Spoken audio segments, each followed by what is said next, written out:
While not necessarily a canonical work of the major religions, the Book of Enoch is certainly an interesting read. The text itself dates back to 300 BC and is noted as being more of an ancient Jewish text, but does maintain a place in some modern Christian and Jewish traditions. Enoch himself, which the book is named after, is referenced in the Book of Genesis and is detailed as being an ancestor of Noah. One of the most prominent figures in the Book of Enoch are the Watchers, angelic beings described as being both the sons of God and the sons of heaven in chapter 7. Many believe that the Watchers, referred to as the Grigori in Enoch 2, were angels who watched over the human race and would serve as earthly guides for the very first humans. They were tasked with the observing of human development, but were restricted from interfering with mankind, regardless of how compelled they felt to do so. Enoch tells us in chapter 7 that human men and women had multiplied, and that the daughters of man were beautiful and elegant. It's understood that their beauty was so great that they caught the attention of the Watchers, these sons of God, if you will. The Watchers conversed amongst each other in this chapter, and decided to take the women for themselves, impregnating them with their seed, thus going against the intended purpose of watching and directly interfering with the life of mankind. The leader of these angels, known as Samjaza, sometimes pronounced Samyaza, tells the Watchers that they should reconsider their choice, and that it would be him who suffered for such a crime against God. However, the other angels wear him down and tell him that together they will face the punishment, and that they will each accept responsibility for any repercussions. It's noted in total that there were 200 of them, and together they descended upon earth to take the women as their wives. The Book of Enoch even names the prefects of the Watchers here, each of whom would teach the mortal women sorcery, incantations, and the dividing of roots and trees. What's implied here is that the Watchers divulged information about the heavens and life itself that God had not intended for man to know, and so by doing this, the Watchers not only betrayed God by copulating with his creations, but also by corrupting them with knowledge that was not meant for them. The women then gave birth to the children of the Watchers, and what they spawn are essentially a hybrid of angel and human, the Nephilim, as they are sometimes referred to as. There is some debate as to what the Nephilim are, but when we look at Genesis 6, 1-4, it tells us that the Nephilim were on the earth in those days, and also afterwards, when the sons of God, which we might say are the Watchers, went to the daughters of men and had children with them. The Nephilim are also described as heroes of old and men of renown. However, in Enoch, the spawn of the women are known as giants, and that these giants began to consume all that man had built. The giants, or Nephilim, then began to kill man, and when they were tired of that, they began killing each other. During this chaos, we learn in chapter 8 that an entity known as Azazel, who is presumed to be a watcher, teaches man the use of swords, knives, and warfare, much as the Watchers taught mankind the secrets of heaven, incantations, and sorcery. Azazel also teaches mankind the use of paint, stones, and dyes, so that man can manipulate the world and alter it. In 8.2, we learn that these acts by Azazel caused impiety to increase, fornication multiplied, and that these transgressions corrupted all of man's ways. The rest of the chapter tells us that the other Watchers taught mankind astrology, signs, astronomy, and that with their presence, men were destroyed and their cries reached the heights of heaven. In chapter 9, Archangel Michael, Gabriel, Raphael, and Uriel looked down from heaven and realized what was going on earth. In this chapter, they go before God and seem to pin most of the blame on Azazel, saying, "You have seen what Azazel has done, how he has taught every species of iniquity upon earth, and has disclosed to the world all the secret things which are done in the heavens." They also blame Samjaza, saying he has taught the mortals sorcery, and that he and his Watchers have copulated with the women, creating ungodly giants. They ask God what he will have them do to bring restoration upon earth. In chapter 10, God then sends Uriel to seek the son of Lamech, which is Noah, and tells him to conceal himself and to explain to him what is about to take place, in that all of the earth shall perish in a flood, and that everything which has come to be will be destroyed. He tells Uriel to tell Noah how to escape the flood, and how it is his seed that will remain in all of earth. God then tells Archangel Raphael to bind Azazel by hand and foot, and to cast him into the darkness by opening the desert, which is in Judea, a region of the underworld. He tells Raphael to throw upon him pointed stones, and to cover him in the darkness, so that Azazel will remain there forever, devoid of all light. On the great day of judgment, God is set to task Raphael with casting Azazel into the fire. God tells Archangel Gabriel to destroy the Nephilim, the giants, or the offspring of the Watchers, by turning them against one another. He intends for them to perish by mutual slaughter. God finally tells Archangel Michael to confront the leader of the Watchers, Samjaza, and to tell him that he and his allies who had fornicated with the women, that they are polluted, and that their sons, whether their own angelic sons or the sons they had fathered with the mortal women, will be slain before their eyes for 70 generations. Then, after witnessing the butchering of their offspring, they will be taken to the lower depths of hell, where they will meet fire and be locked away forever. By chapter 12, we are told that Enoch was engaged by the Watchers, and that they called him Enoch the scribe. It appears that God tells Enoch to relay his message to the Watchers, that they will never ever have peace as a result of what they have done.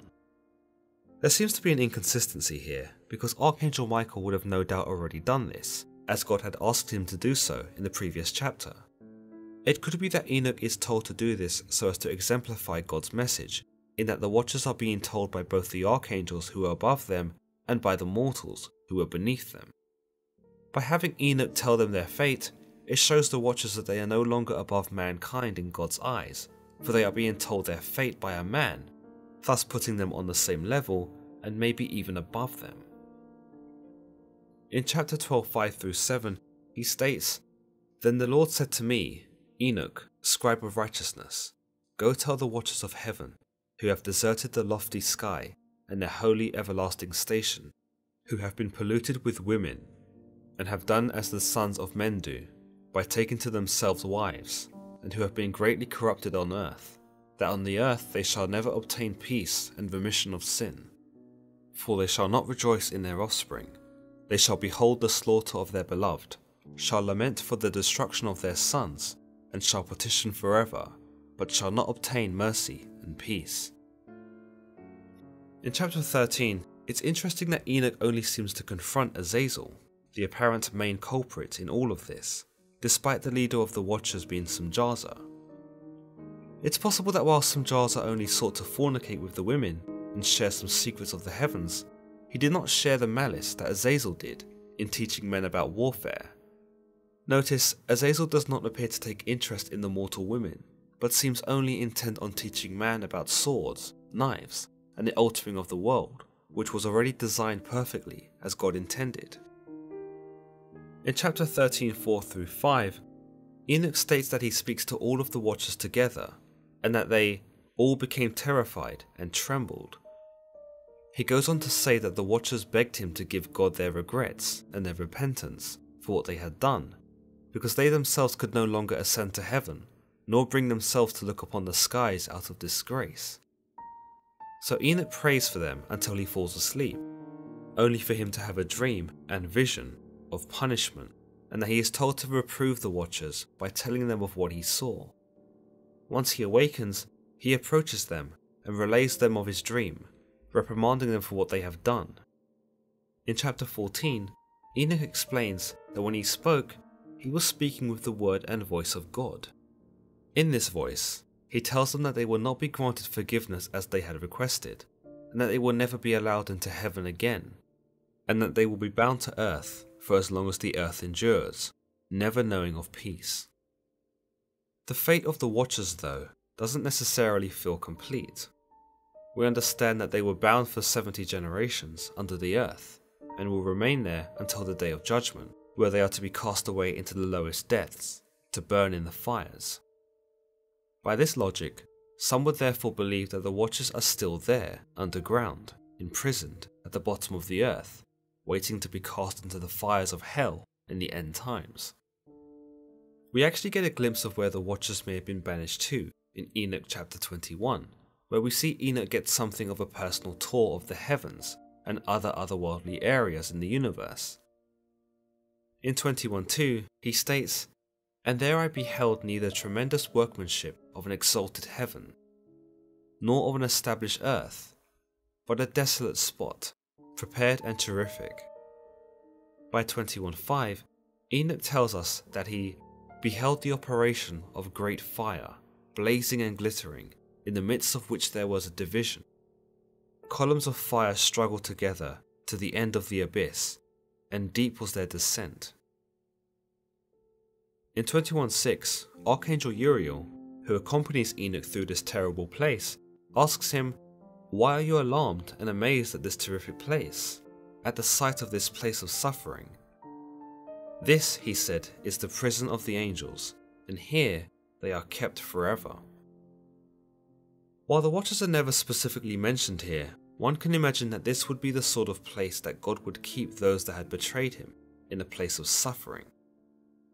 In the second book of Enoch, we see a collection of stories that sees Enoch ascend through several layers of heaven, but it is at the fifth heaven that Enoch discovers the Grigori, a race of angels that were human in appearance, their size greater than the greatest of giants, but their faces withered and their expressions silent.